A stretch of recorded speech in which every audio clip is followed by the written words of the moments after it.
Si vous êtes consistant dans apprendre chaque jour, je garantis que vous avez changement dans la langue anglaise. Plan pour vidéo ça, c'est 30 phrases de base, très simple pour débutants, que les Américains utilisent. Pour débutants, ok? Et puis, nous pourrons attendre on série de 10 petits clips pour entraîner les oreilles nous tout en même temps. So let's get to it. The first one is how are you today? Qui c'est comment aujourd'hui? I am good. Thank you. Moi bien, merci. What is your name? Comment relé? My name is David. Non, moi c'est David. Okay? Next. Where are you from? Qui kodo sorti?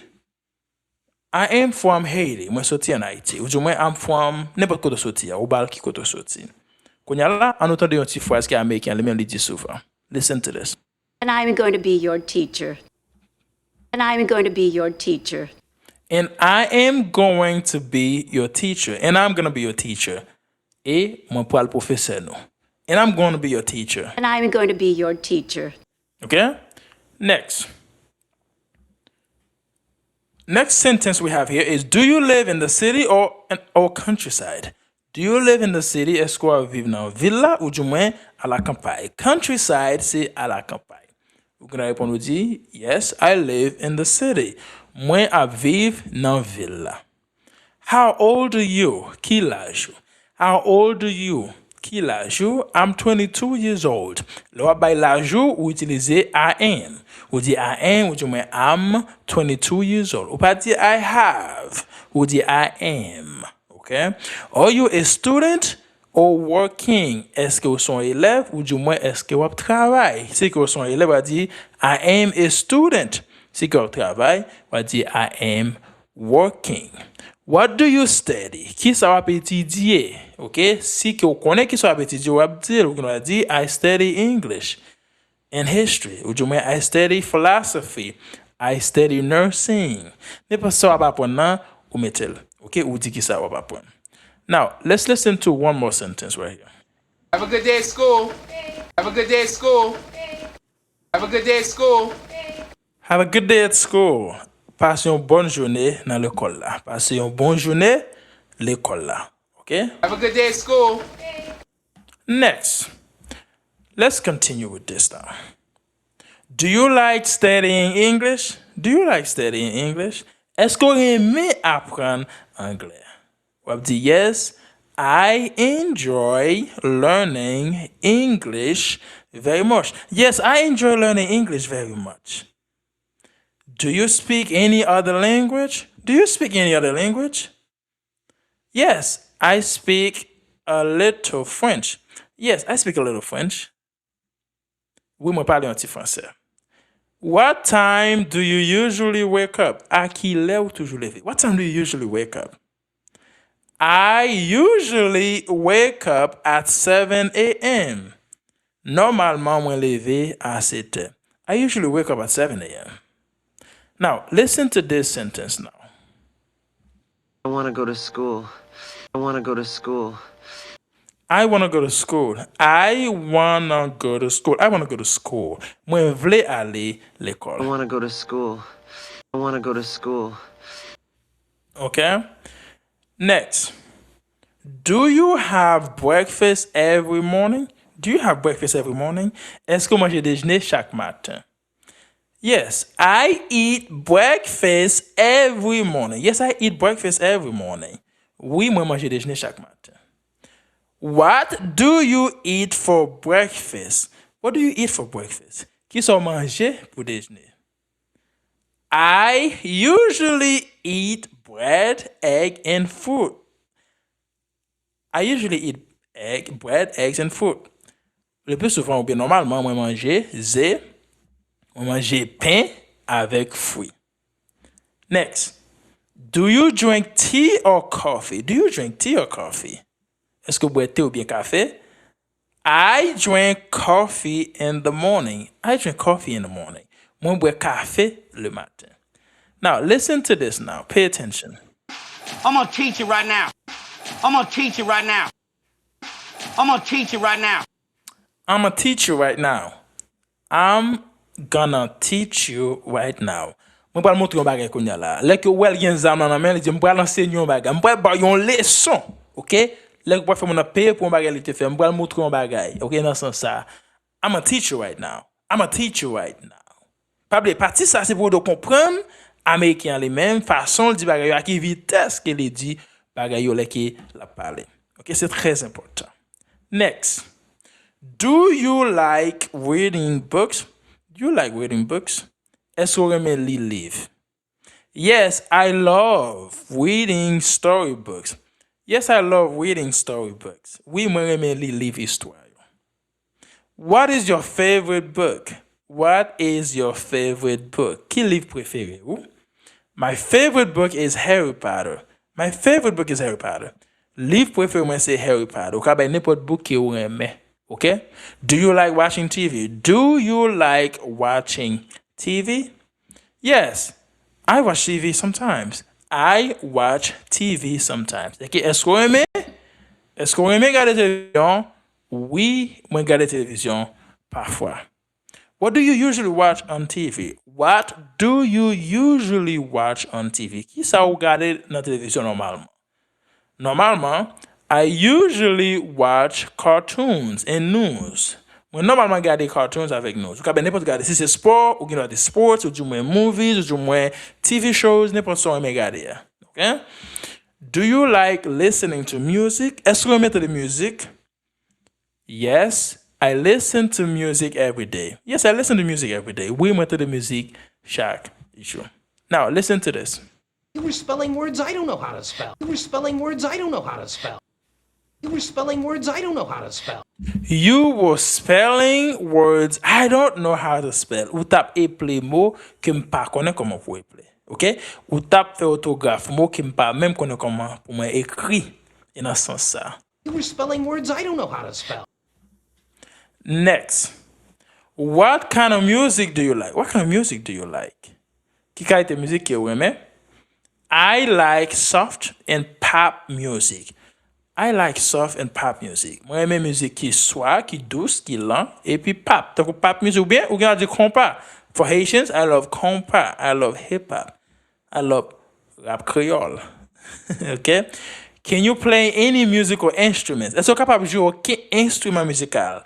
Qui c'est, est-ce que vous êtes capable de jouer rien? Bagay musique. Donc, guitare, piano. Vous l'avez dit? Yes, I can play the guitar. Oui, moi capable de jouer guitare. I can play the guitar. Moi capable de jouer guitare. Next. Do you like dancing? Do you like dancing? Est-ce que vous aimez danser? Do you like dancing? Est-ce que vous aimez danser? Yes, I enjoy dancing on weekends. Yes, I enjoy dancing on weekends. Oui, moi aime danser les week-ends. All right, listen to this one now. Listen to the sentence. Pay attention. Now, do you understand the meaning of the word responsibility? Now, do you understand the meaning of the word responsibility? Do you understand the meaning of the word responsibility? Est-ce que vous comprenez la signification mot responsabilité? Now, do you understand the meaning of the word responsibility? Est-ce que vous comprenez la signification mot responsabilité? OK? Comment nous est-ce que nous là? Est-ce qu'on va apprendre? Let's continue. Do you play sports? Est-ce que vous jouez sport? Do you play sports? Est-ce que vous jouez sport? Yes, I play football and basketball. Oui, moi, je joue football avec basketball. Pas oublier football, c'est football américain. Américain dit soccer, pour ça, nous le football, OK? And basketball. Next, do you like swimming? Do you like swimming? Est-ce que vous aimez nager? Yes, I swim in the summer. Oui, moi, nager l'été. Été qui c'est summer, l'elle fait chaud, nos vacances d'été qui c'est summer.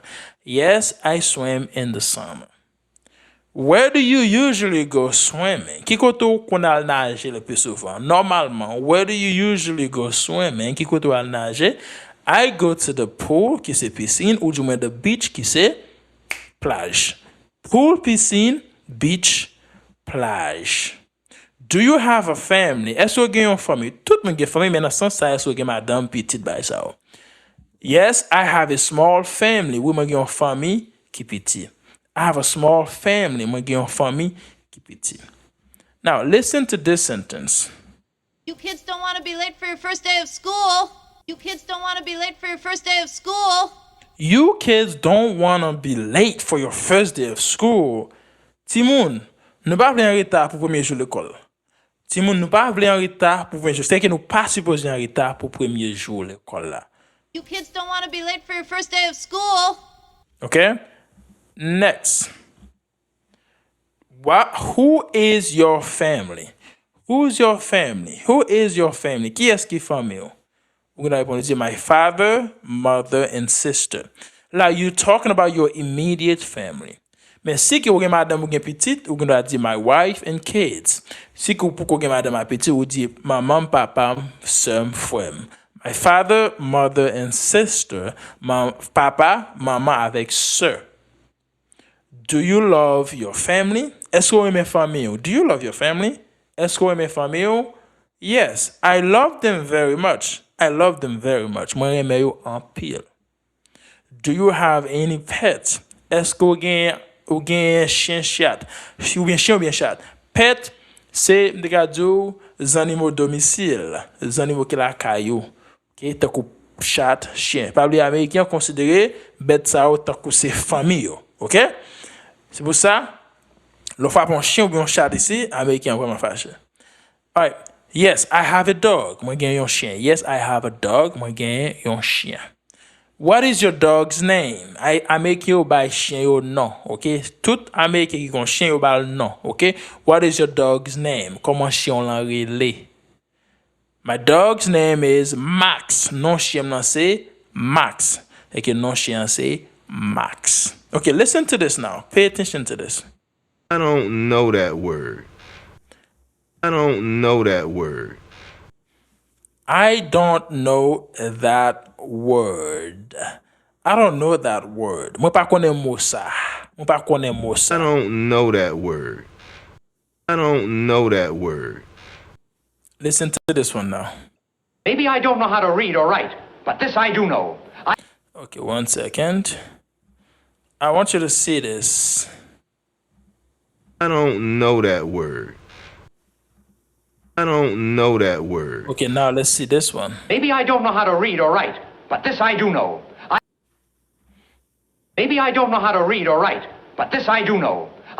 Maybe I don't know how to read or write, but this I do know. Peut-être moi pas connais comment pour me lire ou du moins écrit, mais ça, moi connais. Mais moi connais ça. Peut-être moi pas connais comment pour me lire ou bien écrit, mais ça moi connais. But this I know. Maybe I don't know how to read or write, but this I do know. Okay? Next, we have a couple more. Do you like traveling? Est-ce que vous aimez voyager? Do you like traveling? Est-ce que vous aimez voyager? Vous allez répondre, vous dire, yes, I love traveling to new places. Oui, moi aime voyager, aller dans nouveau place, nouveau côté. Yes, I love traveling to new places. Moi aime voyager, aller dans nouveau côté, nouveau place, nouveau pays, nouveau ville. Today, we're going to learn about the 4 seasons. Today, we're going to learn about the 4 seasons. Today, we're going to learn about the 4 seasons. Okay, today we gonna learn about the 4 seasons. Je dis, nous allons apprendre 4 saisons. Il va bien le printemps, l'été, l'automne et l'hiver. Le printemps, l'été, l'automne et l'hiver, c'est 4 saisons qui gagnent. Today we're gonna learn about the 4 seasons. Je dis, nous allons apprendre sur 4 saisons. Okay? So let's do this. Nous allons terminer. Je vais faire un bagage. Il y a une différence entre parler anglais vite, qui se speak fast, avec parler anglais doucement, qui se speak slow. OK? Lorsque parler anglais, pas penser que vous avez besoin de parler vite. Mais vous avez besoin de comprendre fast English. OK? Ben, mettez ça. So, understand, you need to understand fast English. Vous besoin comprendre anglais qui est rapide, mais vous besoin speak slow. Vous comprenez rapide et puis vous speak slow. Je vais me corriger ça. OK, je vais me dire ça encore. So, vous besoin comprendre fast English. Vous besoin understand fast English. Vous besoin comprendre anglais qui est vite. Américain parfois il parle vite. C'est parce qu'il parle vite, parce que c'est normalement c'est speed yo. Okay, you need to understand fast English. Vous pouvez comprendre anglais qui rapide. C'est pour ça que me fait entendre natif là qui dit bagay yo. Mais leur parler ou même ou pas besoin de parler tant qu'américain, ou pas besoin de parler doucement. Raison c'est parce que ou pas pour que maîtriser l'anglais ou pour qu'on maîtriser déjà. You're trying to master the language, mais pour qu'on fin master déjà, so besoin de parler doucement. OK? Au lieu que vous dit OK,